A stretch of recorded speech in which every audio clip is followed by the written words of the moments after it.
Bien-aimés frères et sœurs dans le Seigneur, chers amis internautes, bonjour. C'est votre frère, votre coach Amos Louis. Je suis encore avec vous aujourd'hui pour vous encourager. Je souhaite que la paix du Seigneur Jésus-Christ, la communion du Saint-Esprit et l'amour de Dieu vous soient renouvelés où que vous soyez. Quoi que vous fassiez, quoi que vous viviez, que cette paix vous soit bénie. Aujourd'hui, je m'en vais vous entretenir sur le thème suivant. Célébrez vos proches. Célébrez vos proches. Mais avant d'aller dans le vif du sujet, je voudrais vous inviter à vous abonner à cette chaîne si vous n'êtes pas encore abonné et à cliquer sur la chaîne de notification pour recevoir immédiatement nos prochaines vidéos sans que nous les partagions par WhatsApp. Ce faisant, vous nous encouragez dans ce que nous faisons. Vous facilitez la promotion de notre chaîne. Que Dieu vous bénisse. Bien-aimés, aujourd'hui, le but de cette capsule, c'est d'aider chacun de nous à comprendre le bien fondé de la célébration de nos proches. Alors, quand on parle de célébrer nos proches, qu'est-ce que nous entendons par cela? Lorsque nous célébrons nos proches, quels sont les bénéfices qui en découlent? C'est de cela qu'il s'agit. Soyez les bienvenus, on écoute. Chers amis, quand on parle de célébrer, c'est louer, c'est dire les honneurs, faire hommage à quelqu'un, à quelque chose, à une personnalité. Et nos proches, c'est ceux avec qui nous partageons notre quotidien. Ça peut être votre épouse, votre mari, vos enfants, vos collaborateurs au service, votre patron, etc. Tous ceux qui sont dans votre entourage ou qui, d'une manière ou d'une autre, vous rendent un service. Même à la maison, votre proche peut être la nounou qui garde vos enfants, qui vous fait la cuisine ou qui nettoie et contribue à la propreté de votre maison. Au service, ça peut être le gardien qui surveille votre structure. Ça peut être la domestique qui vient nettoyer l'établissement, bref, là où vous travaillez. Et pourquoi il est important de célébrer nos proches? Bien-aimés, frères et sœurs dans le Seigneur, chers amis internautes, si nous en parlons, c'est qu'on a constaté qu'en Afrique,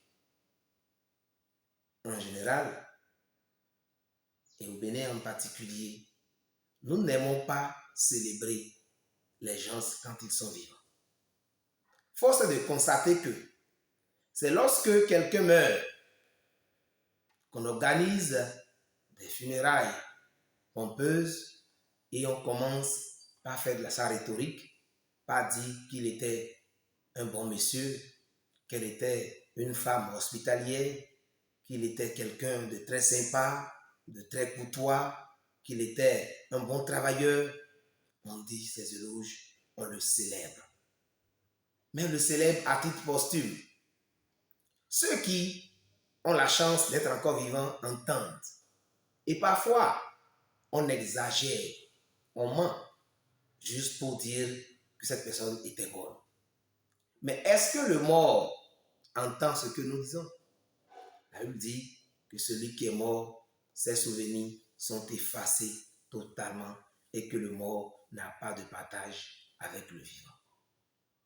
Aimeriez-vous que tous les efforts que vous faites pour vos employés, aimeriez-vous que pour tous les efforts que vous faites pour votre lieu de travail, votre structure qui vous a employé, le zèle dont vous faites montre, aimeriez-vous que c'est après votre mort qu'on vous dise merci, qu'on vous reconnaisse vos efforts?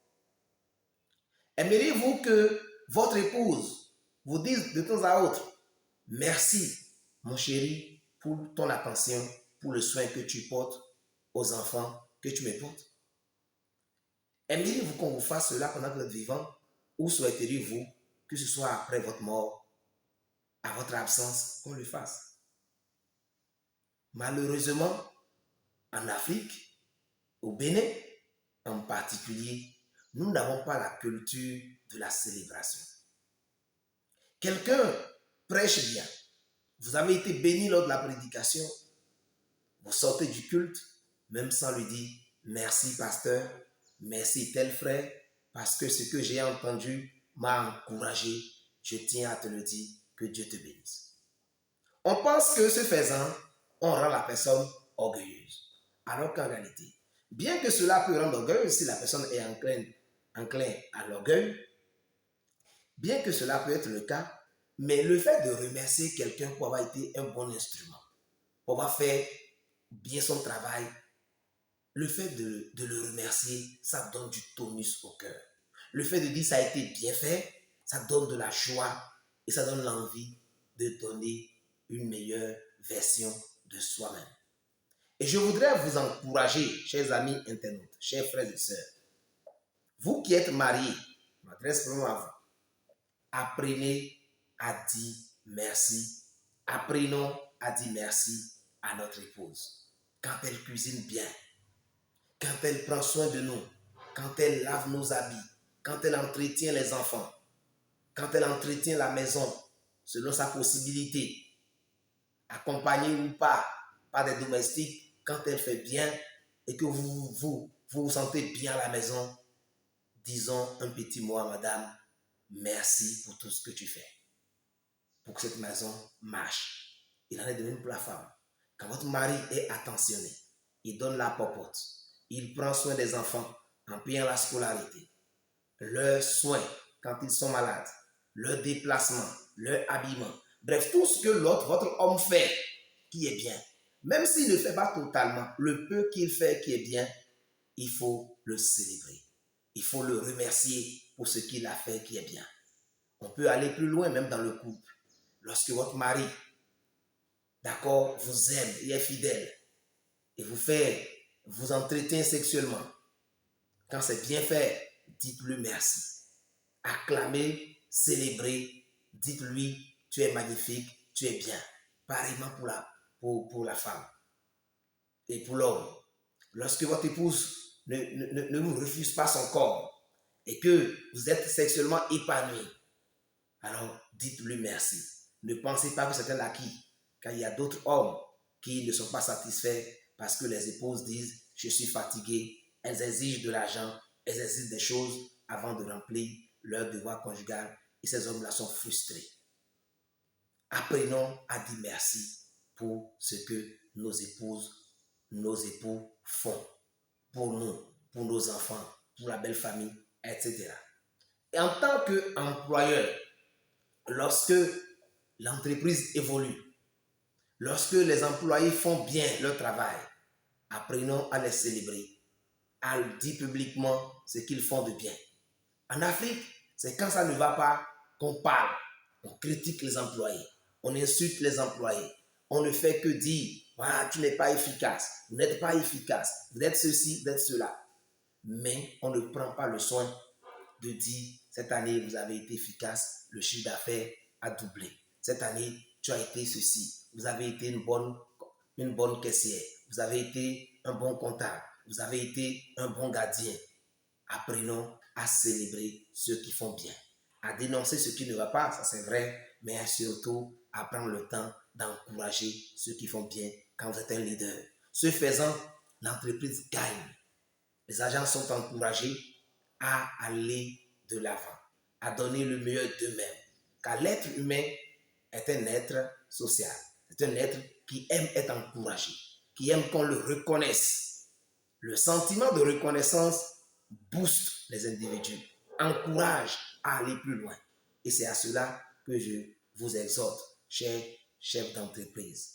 En ce qui concerne ceux qui sont les employés, quel que soit le salaire que vous gagnez, quand vous remarquez que vos salaires viennent à temps, que vos patrons vous payent à temps, que votre patron fait des efforts de temps à autre, il faut l'encourager en lui faisant des petites surprises. À son anniversaire, l'entreprise, les employés peuvent faire un petit cadeau pour le patron. Nous sommes reconnaissants en ce jour où vous célébrez encore votre anniversaire. Nous venons vous dire merci pour tout ce que vous faites pour notre évolution. Ça donne du tonus. Moi, mes employés, personnellement, me font cela. Ils m'encouragent, me font des cadeaux à mon anniversaire. Et particulièrement, j'ai été touché un de ces jours quand ils m'ont surpris pour la première fois. Ça fait du bien. Bien-aimés, je ne voudrais pas beaucoup discourir. Je ne sais pas ce que vous faites actuellement. Que vous êtes mari ou célibataire, fiancé ou pas, employé ou employeur, quoi que vous fassiez, où que vous soyez, pasteur ou membre d'église, quand votre pasteur fait bien, dites-le. Ne le critiquez pas seulement quand ça ne va pas, mais quand ça va bien, il faut l'encourager. Faites-lui un cadeau pour l'encourager. Votre imam, votre leader, votre chef, votre gardien, où que vous soyez, prenez un temps de regarder ce qui est bon chez votre partenaire et dites-lui merci. Célébrez-le. À son anniversaire, célébrez-le. À ses jours de joie, célébrez-le. Célébrons nos responsables, célébrons nos présidents, célébrons nos ministres, célébrons ceux qui font bien et ainsi la vie deviendra plus belle pour chacun de nous. C'était votre frère, votre ami, votre coach Amos Soloui. Que Dieu vous bénisse. Shalom.